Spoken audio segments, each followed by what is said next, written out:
Welcome to Change It Up Radio with Paula Shaw.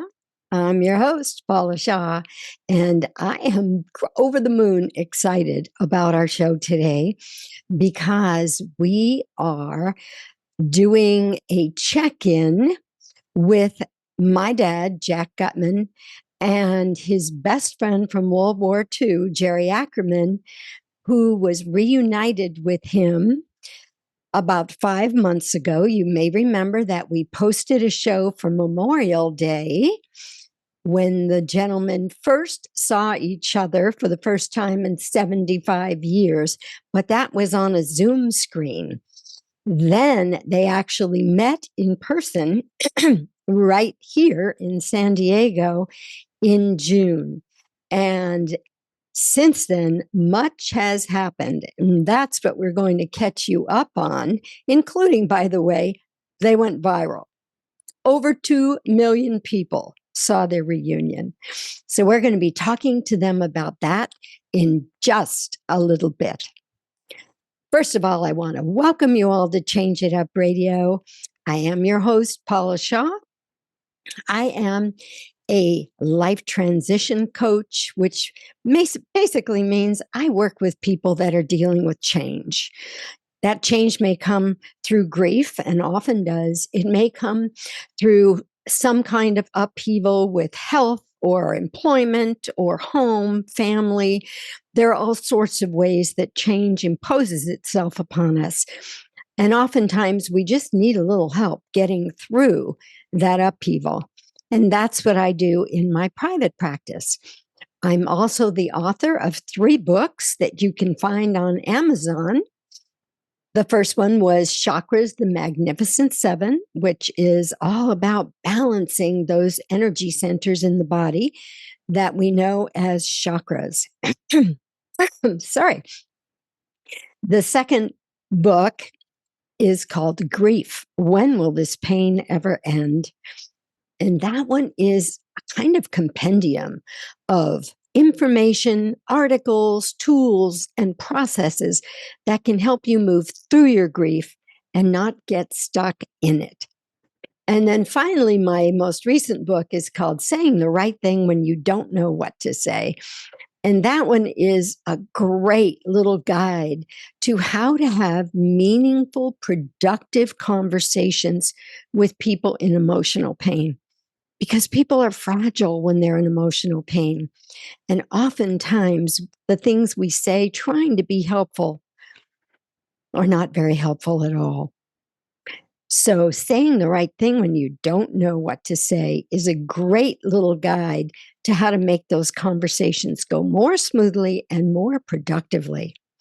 And by the way, if you'd like to know more about my work, you can find that out on paulashaw.com. And while you're there at paulashaw.com, grab my free gift, which is a kind of cheat sheet that was taken from Saying the Right Thing When You Don't Know What to Say. And it actually gives you sentences, phrases that are helpful and productive, and almost more importantly, a list of the sentences and phrases and things you don't want to say because they won't be helpful or productive. That's on paulashaw.com. And also, if you want to learn more about this show or hear past shows, like you may want to go back and hear the show that we aired on Memorial Day, that was the first one that we did with my dad and Jerry. And you can find all of that on changeitupradio.com.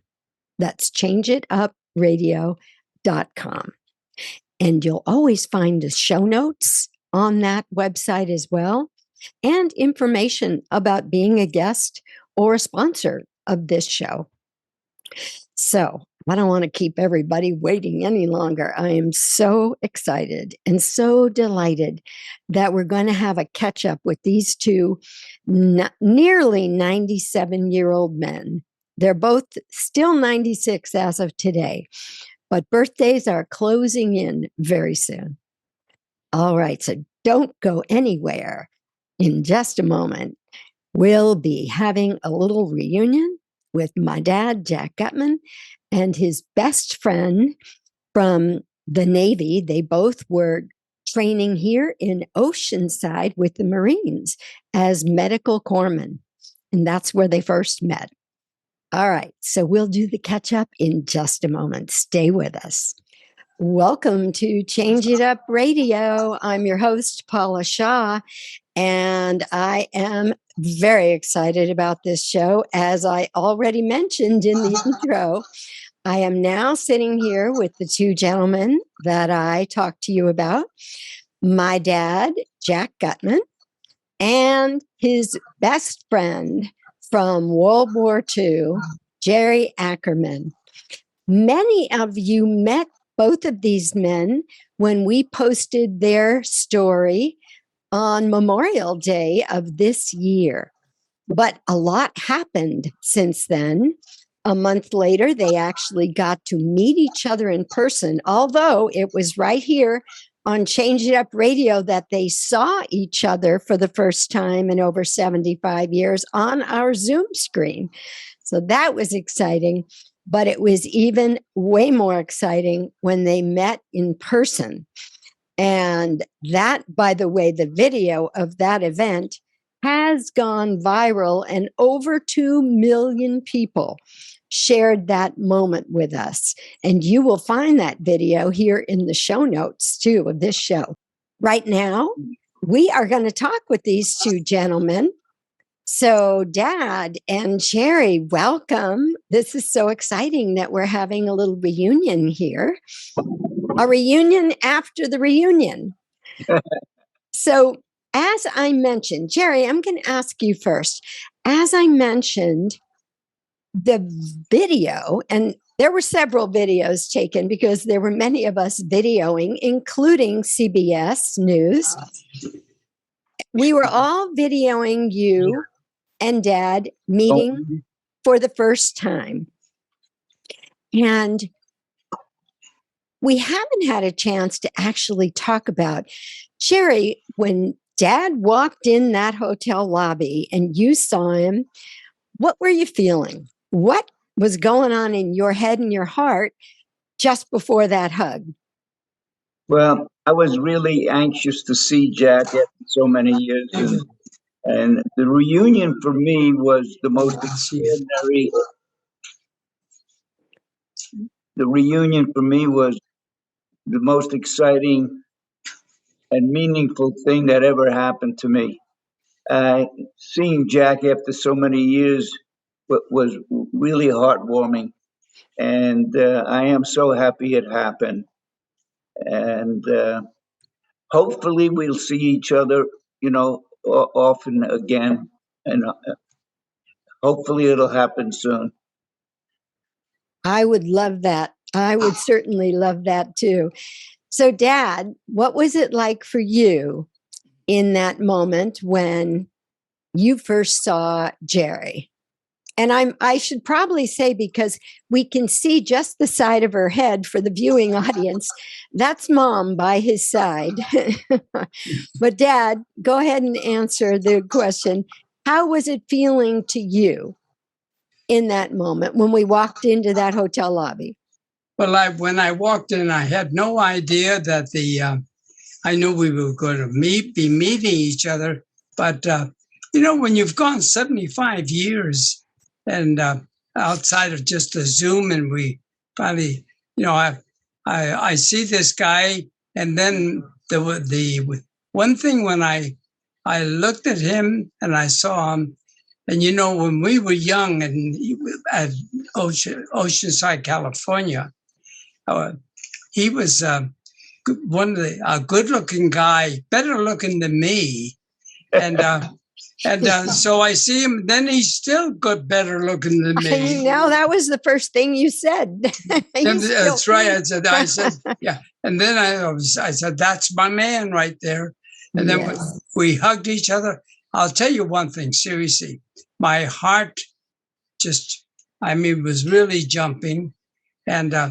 When just to walk over and put my arms around him, it was very emotional for me. I'm an emotional guy anyway. And then, I mean, seeing, your best buddy in the service and you haven't seen him 75 years. And then through his wonderful son, he finds me. And from a silly song I taught him 75 years ago. And the whole thing just, it was almost the same thing as, when you've been in battle or any type of action type of thing, or anything significant, it runs through your head over and again. Well, a lot of things run through my head. So in that, just a few moments of meeting each other and embracing each other, and it was just great. What a great reunion, and what a great couple of days we had together. Yes, and we'll talk more about that in a minute. But I'd like to say a couple of things too from my perspective. First of all, these two gentlemen are the same age. They're 96 now. But Dad was born in San Francisco, California. Jerry was born in the Bronx. And Jerry grew up in the Bronx. Dad ended up moving to New York, but they never knew each other in New York, where they were both growing up. And what was so fascinating for me, and I'd like to just give a shout out to Jerry's son, Peter, who spent countless hours on the phone with me and text messages, and a lot of work went into getting that whole reunion set up. And Peter was by my side every inch of the way. Thank goodness. Anyway, when we all actually met in the flesh, so to speak, it was so exciting. It was so natural for us to hug each other and just love each other and have so much fun talking to each other. And then the similarities started coming up, and it was crazy. Like Jerry met Barbara right after the war. Well, he went to college first. Well, Dad went on the comedy circuit. He was a stand-up comic. And then Jerry meets Barbara, thinks she's the most beautiful woman he's ever seen, tells her at the first meeting he's going to marry her. She thinks he's nuts and pretty much swats him away. But he was persistent, this man. Dad went back to night school and was taking a difficult class and noticed that my mom not only was beautiful, but she was the smartest girl in the class. So he hooked up with her to help him do better in the class. There she is right there. You can see her eye in the left corner of the screen. But anyway, then they both couples had 2 daughters and 1 son. And both couples, what else did we find that were other similarities? It was just crazy. But, Dad and Mom and Jerry and Barbara have all been married all these years. No divorce in either of these marriages. And I will speak for my family as a child of a couple who has been together and loved each other this many years. I know I'm a rare being, and I'm very grateful. So that's a little bit of my perspective on what it was like to be part of this live reunion when we all actually met in person. But now I'd like to ask you guys, because a lot of the listeners may not know everything else that happened that weekend. After having an amazing lunch after the guys first met, then Jerry and Peter and Barbara were actually pretty busy that weekend because they had a wedding of Peter's daughter that they also had to attend. But then we were the honored guests at Camp Pendleton. Yep. And they toured us around and treated us like gold. And Jerry, I'm curious, what was it like for you after so many years to go back to Camp Pendleton? Well, what we saw of Camp Pendleton when we visited it was quite different than when Jack was there. I'll imagine. Jack and I were in the medical corps, we Hmm. were corpsmen, and we were treating them for all their problems, which were mainly coral cuts and stuff like that. And as big as these guys were, they were afraid to take shots. So I invented a new way to give a shot, and they always me. And but it was quite different. And these were the forerunners of the Navy SEALs that you see today. And Oh, Jack and I hit it off as soon as we met. We just two New York guys meeting each other. We spoke the same language, and for me it was wonderful. And Jack also. We became best buddies and went out on liberties together and hung out in bars together mhm. and did a lot of things together. And we formed a club called the Three J's that included Jack Gagliardi, another corpsman we met, and the three of us just had a ball, just going hanging out together, and of Lovely. course treating the guys, with elements and so forth. Hmm. And Dad, how was it for you to go back to Camp Pendleton after so long? Oh, It was truly kind of like deja vu. And here we were, 96 years of age, and we were there 19 because 18 was over in Europe. And then here we are being treated so great. And the interesting thing, the training of the corpsmen was, was very similar to what we were going through. However, Jerry and I were asked a lot of questions about different things, and we found out they've got medicines that cure people real fast, and they can just, like for instance, at Camp Pendleton, they showed that great big beautiful hospital they have there. Hmm. And I asked the question, how many beds do you have? And he said, about 48.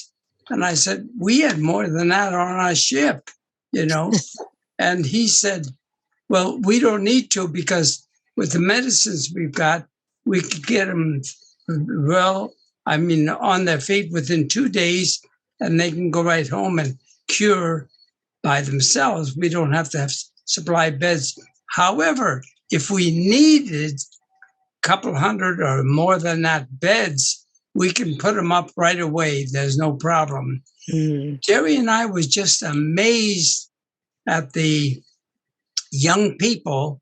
Then we realized that's how old we were too, how good they were. And the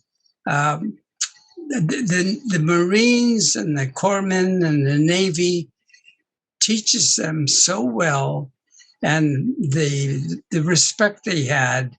And one of the gals was telling me that she was just touched by hearing us when they were doing the videos of us. But they showed us so many things, and both Jerry and I really loved that statue for the corpsmen that they had there. Mm-hmm. We didn't think they had it. And then we were amazed at the Medal of Honors of corpsmen that received the Medal of Honor through different years and so forth. So we were truly, truly touched by that. And they treated us royally, and we learned a great deal. And I just was saying, what else could happen? And Paula, you can pick it up right from there and tell us what would happen after that. Uh-oh. I'm not sure what that cue is queuing me up for.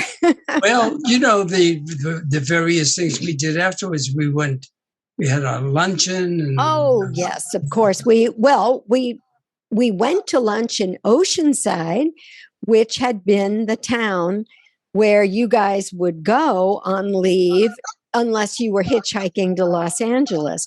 But Oceanside, I thought it would be fun for you two to see what it looks like today, which is nothing, I'm sure, like what it looked like back then. So, and we went to a new hotel that is only a couple of years old. So, Jerry, what did you think of Oceanside in modern times now? Oceanside changed a lot. It's more domestic, I guess, today than it was. Mhm. It was more of a wilderness in those days. But I was impressed with it, and it's a beautiful, clean little city. And Mhm. uh, I understand you live there. You must be very happy. I do live there, yes. Yeah. Yeah, it was a very nice visit, and we enjoyed it very much. The hotel was beautiful. Yeah, I just felt like the whole weekend with you guys was magical.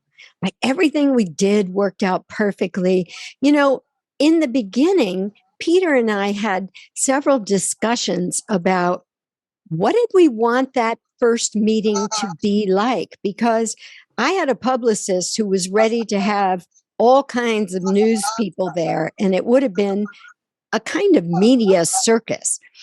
And it was really Peter's guidance. He said, Paula, do we want this to be a media circus, or do we want this to just be a special moment for them? And obviously, you know what we opted for. And so we only had one news crew, and the gal who was the one who was doing the coverage was lovely, and she was enchanted with both of you. And I think it all just came together so well so that the moment could be yours and not a public necessarily moment. However, what has happened that's very interesting, my daughter, Erin, took the video that I took of you two in that first hug and posted it on Instagram. And for many reasons, people just hooked into it. They kept, the comments were like, bro love lasts forever. And isn't this a great story of love? What really matters through all the years, the only thing that lasts is love. I mean, it was like, with so much bad news in the world today, your story, that hug, touched so many people. And that's what was really thrilling to me.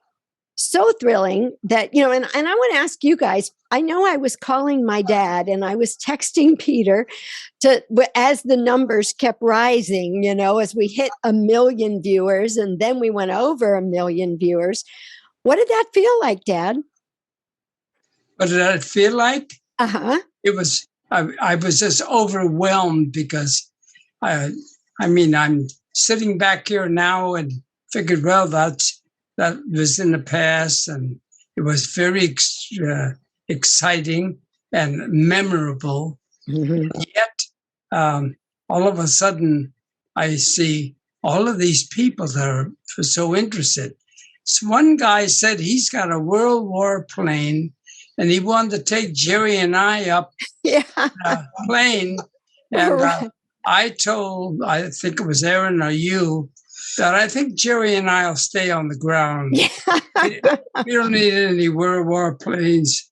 I did that it was a World War II training plane. And I said, I don't think so. We were real happy with the choice you guys made. Yes. And Jerry, how did it feel for you when you heard over 1 million people were watching your reunion with Dad? I was extremely impressed with all the responses that we got. And it's remarkable how people respond to things like this. And I guess it's true love. Everybody likes true love. That's right. I was one guy. One guy said that he was impressed with our hair.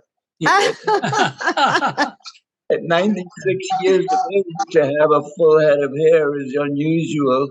Yes. I kind of laughed at that one. That was good. That Everything was one. I'm it was sorry. Go ahead. Go ahead, Jerry. I'm sorry I interrupted you. no, it's okay. I just thought that the comments were original and came from their hearts, and Yes. it was wonderful reaching out to all those people. I know, I felt so happy and thrilled with whatever part I had gotten to play in that because we brought a lot of joy to a lot of people. That moment when you two found each other after 75 years touched people's lives in a very powerful way. And, I tried to talk Peter into being on this show and telling the story of how you two originally found each other, but he declined. So, Jerry, would you tell the story of what was going on and how Peter first found Dad and connected you two on the phone? Yeah, Peter and I don't know where Bobby was at the time. I forgot. She was in the hospital. She was in the hospital, Yeah. and Peter and I went out for dinner, and while in the restaurant, I started to sing the tune that Jack taught us while he was in England. I guess he learned it, and Uh-huh. he taught it to me, and I was singing it, and Peter was curious and wanted to know where I got that song from. And I related the story. I told him Jack Gutman, a fellow buddy of mine in the Navy, and he was my best buddy. And he's the one that taught me the tune.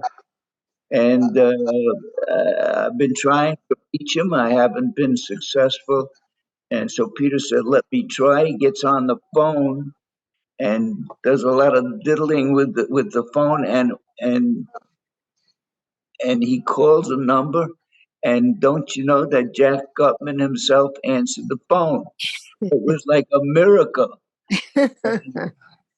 And I got on the phone and we started to talk, and it was like we were talking for about at least a half hour. Mm-hmm. And we ended it by saying that we were going to keep in touch with each other, which we have been doing. So Mm-hmm. that was really a truly heartwarming thing for me. And Dad, how did it feel on your end when that call came in? Well, I'm going to tell you something. The at that particular time when Peter called and said, "Are you Jack Gutman?" and I said, "Yes." And at that particular moment in time, well, for over a few days or so, I had just gotten over COVID, and my wife, Jo, had COVID and pneumonia, which was getting real serious. And I was depressed. I couldn't go out on any speaking engagements or anything because we were hung up in the house for 14 days at least. Mm-hmm. And when that call came, it was like a godsend to me. I just needed something so badly. And then all of a sudden in my heart, I kept feeling, this is a man, when Peter says, "Are you Jack Gutman?" And I said, "Yes." And he said, "Do you know a Jerry Ackerman?" I says, "I sure do. I got his picture up on my wall. It's been there for many years with Beach Battalion. And he was my best friend." And he said, "Well, he's my father and he's here. He's been looking for you for 75 years. I'll tell you," tears welled up in my eyes. And then when I heard him on the phone, I mean, tears were coming down. I was just so emotional. And to think that somebody cared that much. And I needed that, believe me. I had gone through 66 years of post-traumatic stress. And I was finally, through your help, Paula, and and Dylan Bender, my therapist, and a bunch of different people in my family that kind of helped me. I was closing down on my depression, and I was finally basically cured. But there was a couple of real open doors that were eating away at me, and my buddies that Jerry and Joe Gagliardi and a couple of guys from Europe that I wondered, are they still alive? And then what bugging me was, why, if they died, why did they die and I made it? Mm-hmm. And then to hear him on the phone, knowing he made it, I was so touched. And so it was like a miracle. And I know God set the whole thing up because he brought my buddy back to me. You know, Dad, many times people have said, why didn't your dad try to find Jerry? You know, why? But of course, let's remember, there was no internet. There were no cell phones. Right. They had no way to know what each other's phone numbers were or even where they lived. By the way, their split up happened like spur of the moment. They were on a ship together, and then Jerry got sent to a different ship, and Dad went on to Okinawa. So there was no time to say goodbye, to exchange phone numbers and addresses and that kind of thing, which is really awful. They were just ripped apart. But the other thing I thought was interesting, Dad, that you didn't realize until we had this reunion with Jerry and his family, was that when you met Jerry, he became a kind of a savior for you, because you had been this 17-and-a-half-year-old kid, 18-year-old kid on the beach of Normandy, where people were being slaughtered all around you. And you survived by pushing all those memories down. But you had suffered severe PTSD because of the shocking experience you'd had. And when you went to Oceanside and met Jerry, one of the things I remember Jerry said in the first interview, Jack was the happiest guy I ever met. And I thought to myself, happiest guy you ever met? A month before that, he'd been part of a slaughter, one of a historic moment that was a horrible, traumatic experience. And I think that Dad had pushed it down. And then Jerry meeting you and having the fun that he had with you showed him that life could be good again, showed him that there's a reason to keep going, to keep carrying on. But I think after you two got separated, and one of the reasons Dad didn't consider somehow trying to find you was because I think on a subconscious level, he knew he could not bear the news if you had been killed. Yeah. And so that's what makes it even more powerful for me that I got to be part of your reunion, because you two healed each other in different ways and in different circumstances. You healed and loved and supported each other. And that's what makes this story so beautiful and so magical, in my opinion. That's absolutely true. And it was, I've said, I made a statement and I said, my life changed at that moment in this office here, well, on that phone with Jerry, my life was changed because Jerry cared enough to find me. And God bless his son, Peter. I'll never forget him for his part in it. And also you, Paula, and everyone working this out, because I needed that so badly. And I just hope this goes on for a long time, where we can get together and share times and the laughs we had when we had that reunion. So I'm looking forward to that. and God is going to set that up too. Yes, it's all going to happen. And I want to give a little preface here. Because of this video of Dad and Jerry going viral, the Kelly Clarkson show reached out to the guys to see if they could be part of the Veterans Day show coming up next week. And it was not possible for Jerry to travel from New York to California for this show. But Jerry wrote something that he would like to share about that whole experience. And so, Jerry, would you like to share that now? I sure would, and thank you so much for the beautiful words. It's especially meaningful for me to hear that I was influential in getting Jack back to health. Oh, you were. You Thank most definitely were. In fact, I may start calling you Dr. Jerry. Jack, I want you to know that I thank the good Lord that I was able to locate you. Finding you with Peter's help was one of the most exciting and meaningful events that ever happened to me. All the pleasant memories of our friendship in the Navy immediately came back to me. You are my best buddy. You have come back to me with all your wisdom, compassion, and great sense of humor. It is no accident that you become an outstanding celebrity whenever you perform. You have a wonderful family who give you the love you so richly deserve. It was such a pleasure for all of us to meet them. Hopefully it will happen again soon.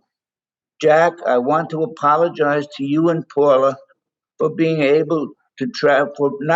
able to travel to California for the Kelly Clarkson broadcast.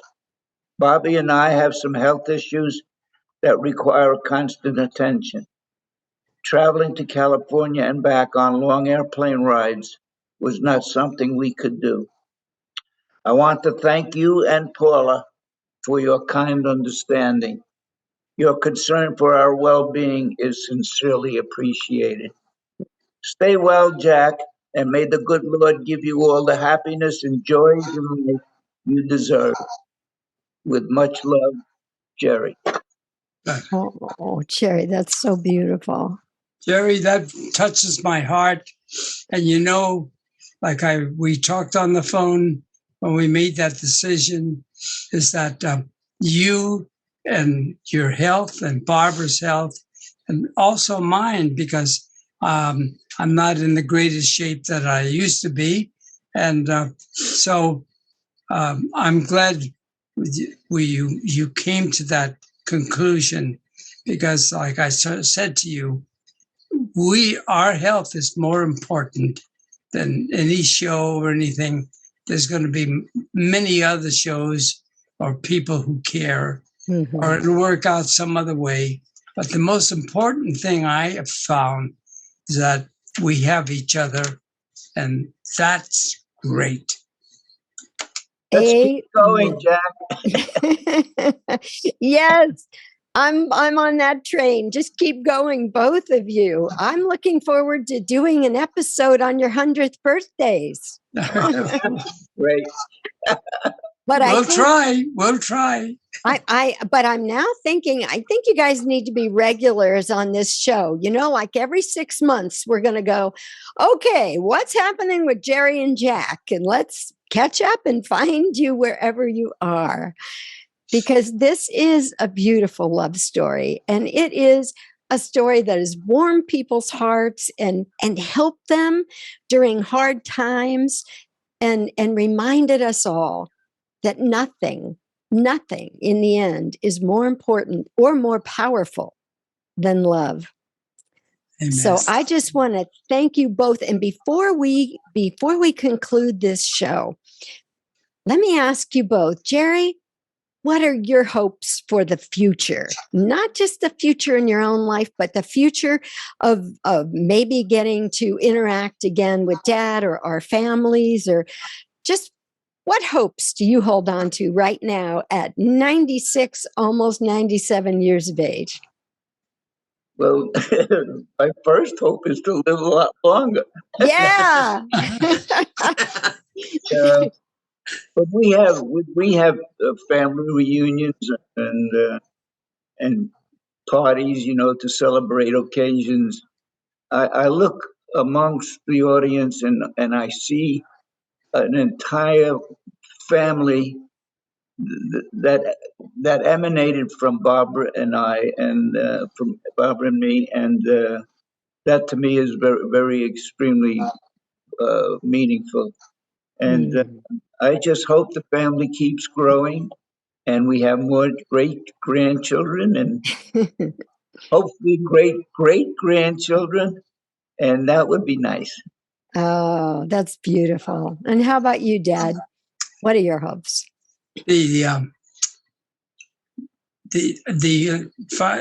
Getting the what my thoughts were happening is just I'm looking forward that we can do with this great technicalities that we have today with Zoom and the telephone and all these things. We stay in touch, even though we're across country. He's in New York, and we're in Anaheim, California. And I think it's great. And then I would like to say one thing. This Thanksgiving coming up, we should always think about when we're all sitting around the table, we should thank God for this past year that we met, got together, and did something that was extraordinary. And it was just a wonderful experience. And then being a comedian, I have to tell you one little story. And that is, there was a guy who had a parrot, and this parrot talked a great deal. And the parrot would get angry and start cursing. So he took the parrot and threw him in the freezer for less than a minute. When he took the parrot out, the parrot was shaking, and the parrot said, "Oh, that was so cold. I will never curse again." He says, "I'll throw you in longer the next time." So about an hour later, the parrot exploded, started cursing. He threw him in for a minute and a half. And that really froze him up. When he took him out, the parrot says, I've learned my lesson. I'll never swear again." He says, "I warn you." He says, "Could I ask you one question?" He said, "What is it?" He said, "What did that turkey say?"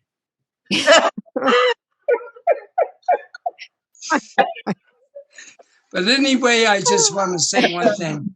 As we sit around the table with our families this Thanksgiving, we should thank God that we found each other, Jerry, and your wonderful family, Barbara and Peter and Margaret, all those wonderful people. I mean, and Paula, you and Peter working together make a great team, and you did a great job of putting it together, because you know what? You have made two old veterans very, very, very happy this year. Thank you from the bottom of our hearts. Thank you so much, Paula. And thank you both. I love you both so much. And sneak preview to our listeners, after this Zoom, we're actually going to bring on our families for a family reunion Zoom, but you won't get to be part of that. That's going to be just us guys. But thank you for being with us for this wonderful show, catching up with Dad and Jerry almost 6 months after their last reunion. And seriously, I'm not kidding. I think 6 months down the road, we need to check in again, because this is precious cargo here, and we all want to stay connected to it. Right. Anyway, I love you all. Thank you for listening. Thank you for being with us. Dad, bless you. Jerry, bless you. Peter in the background, bless you. And thank you to all my listeners. Remember, you can hear us on every major podcast platform, including iHeartRadio and Podopolo. And please remember to like us, to subscribe, and let us know how you feel about our shows. And if you love this show, and I'm sure you do, please share it with someone who maybe needs to hear the message that we brought you today. So take care. Best to all. Happy month of gratitude and happy Thanksgiving. And we'll see you soon here on Change It Up Radio. Bye-bye. Bye-bye. Thank you, Paula. Bye-bye. Bye-bye, my friend. Jerry.